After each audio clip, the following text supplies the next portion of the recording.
انمول سبق۔ یہ ایک بادشاہ کی پرانی کہانی ہے۔ اس کا ایک بچپن کا دوست تھا جس کے ساتھ وہ کھیل کود کر جوان ہوا تھا۔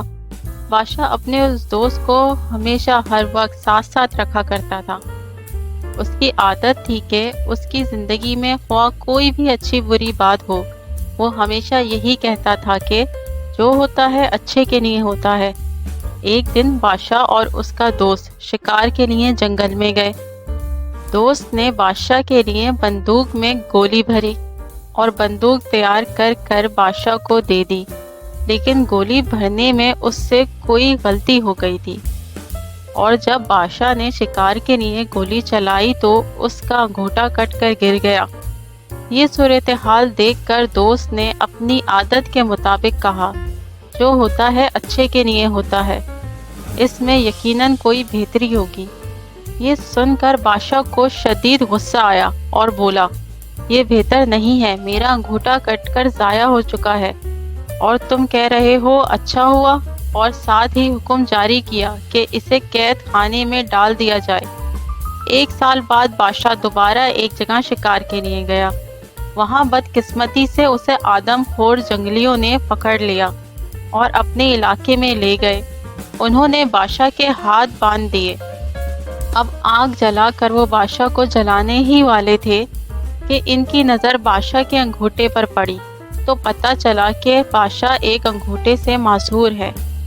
وہمی اور توہم پرست قوم ہونے کی وجہ سے وہ کسی نامکمل انسان کو نہیں کھاتے تھے، لہٰذا انہوں نے بادشاہ کو رہا کر دیا۔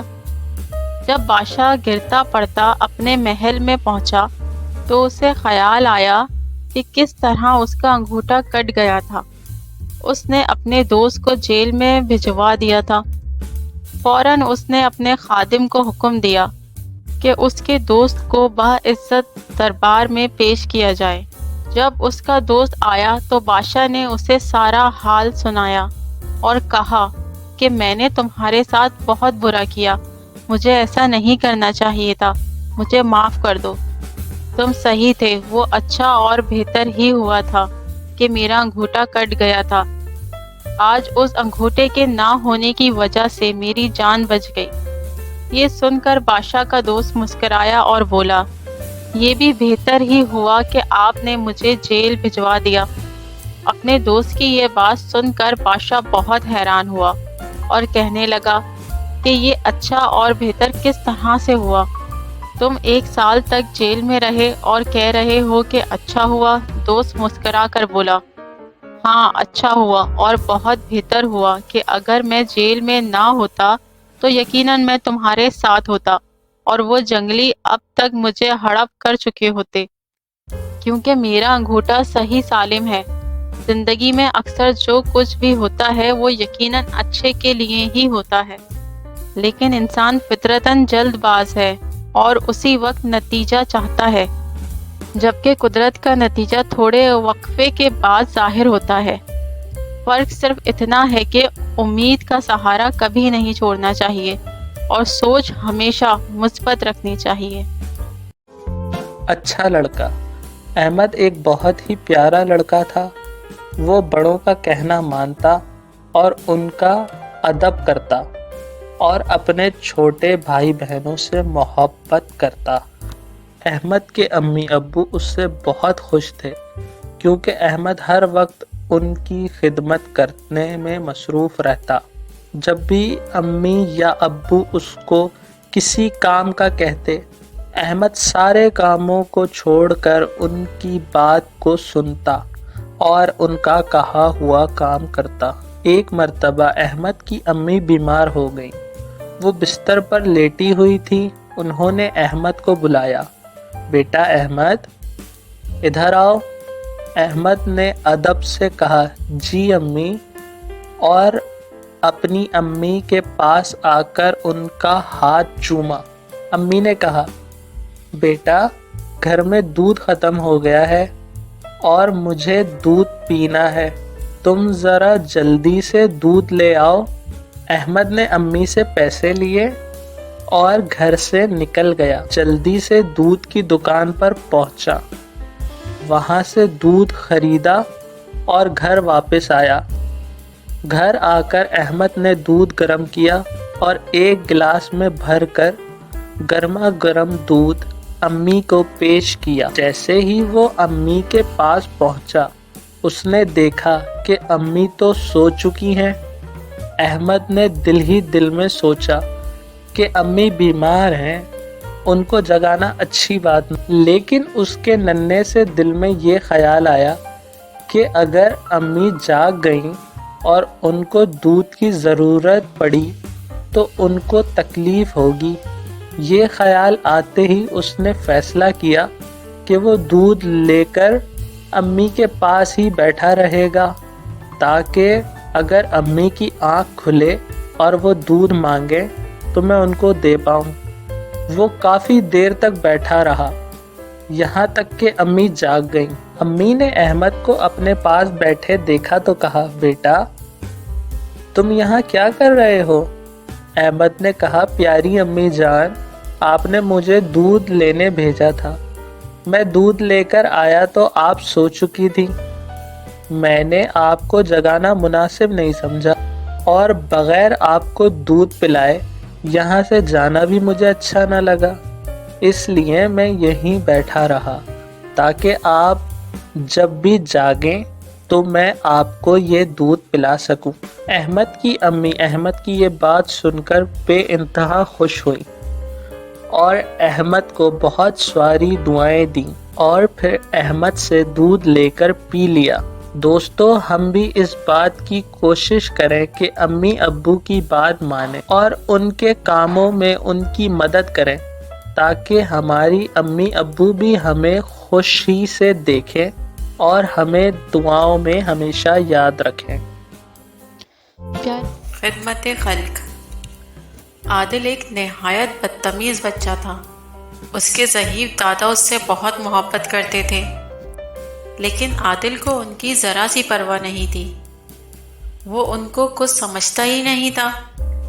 دادا اونچا سنتے، اگر وہ عادل کی بات نہیں سن پاتے تو عادل ان پر غصہ کرتا، چیختا اور چلاتا۔ گھر کے ملازموں کو بھی یہ بات بات پر جھڑکتا تھا۔ دروازے پر آنے والے بھکاریوں کو بھی دھتکارتا تھا۔ عادل کی امی اس کو بہت سمجھاتی کہ بیٹا، اخلاق سے بڑی کوئی چیز نہیں۔ اگر تم خوبصورت ہو، ذہین ہو، تو یہ سب اللہ کی عطا کی ہوئی چیزیں ہیں۔ اس پر اللہ کا شکر ادا کیا کرو۔ ہر انسان کا دوسرے انسان پر حق ہے، اور سب سے بڑا حق انسانوں سے محبت کرنا ہے۔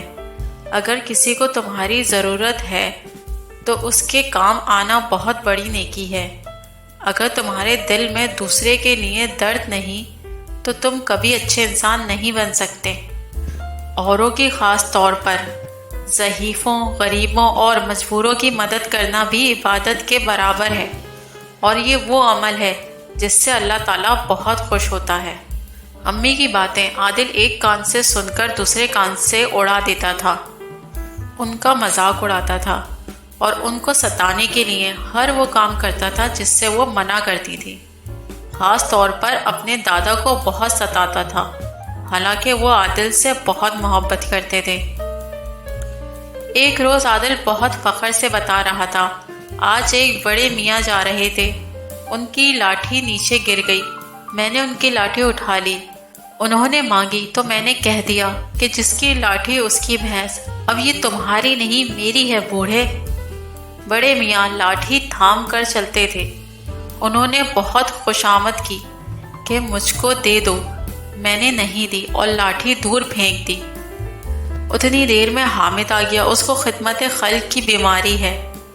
بھاگ کر اس نے لاٹھی اٹھائی اور بڑے میاں کے ہاتھ میں لاٹھی دے کر ان کا ہاتھ تھام کر ان کو سڑک پار کروا دی۔ ابھی عادل بات کر ہی رہا تھا کہ اس کا چہیتا دوست روفی آ گیا۔ اس کی آواز سن کر عادل تیزی سے بھاگا اور دروازے سے ٹکرا کر بری طرح گر کر تکلیف سے اس کی چیخیں نکل گئیں۔ فوراً اس کو ہاسپٹل لے گئے۔ ڈاکٹر نے معائنہ کرنے کے بعد بتایا کہ فریکچر ہو گیا ہے، 3 مہینے تک پلاسٹر چڑھا رہے گا۔ عادل بستر سے بھی نہیں اٹھ پا رہا تھا۔ اب وہ پانی پینے تک کے لیے اوروں کا محتاج تھا۔ جیسے جیسے دن گزرتے جا رہے تھے وہ نیکی اور بدی کی کشمکش میں مبتلا تھا۔ ایک دن اس نے اپنی امی سے سوال کیا کہ کیا اوروں کے کام آنا بہت بڑی نیکی ہوتی ہے؟ اس کی امی نے کہا، بے شک بڑی نیکی ہوتی ہے۔ اچھا انسان وہی ہے جو اوروں کے دکھ سکھ کو محسوس کرے اور ضرورت پڑنے پر کام بھی آئے۔ ایسے لوگوں سے اللہ بھی بہت خوش رہتا ہے۔ سب ہی محبت کرتے ہیں اور جن کے دل میں محبت، ہمدردی اور رحم دلی نہ ہو، وقت پڑنے پر کترا کر گزر جاتے ہیں، انہیں کوئی بھی اچھا نہیں سمجھتا۔ امی میں تو بہت برا انسان ہوں، انسانوں کے ساتھ برا سلوک کرتا ہوں۔ اگر میں لوگوں کے زیادہ سے زیادہ کام آؤں تو کیا اللہ مجھے معاف کر دے گا؟ کیوں نہیں عادل، اللہ ضرور معاف کر دے گا، لیکن کیا ہی اچھا ہو کہ تم نے جن لوگوں کے ساتھ برا سلوک کیا ہے ان سے بھی معافی مانگ لو اور اللہ سے وعدہ کرو کہ آئندہ یہ غلطی نہیں دہراؤ گے۔ انشاءاللہ امی، میں نے سب سے زیادہ دادا کو ستایا ہے، ضعیفی کی وجہ سے جو وہ اپنے کام نہیں کر سکتے ہیں، آج سے میں انہیں وہ کر کے دوں گا۔ اور اس طرح سے اب عادل ایک اچھا اور نیک بچہ بن گیا ہے جو سب کے کام آتا ہے اور سب کی مدد کرتا ہے۔ پیارے بچوں، امید ہے آج کی کہانی آپ سب کو بے حد پسند آئی ہوگی۔ ہمارے ساتھ جڑے رہنے کا شکریہ۔ ملتے ہیں اب ایک نئی کہانی کے ساتھ۔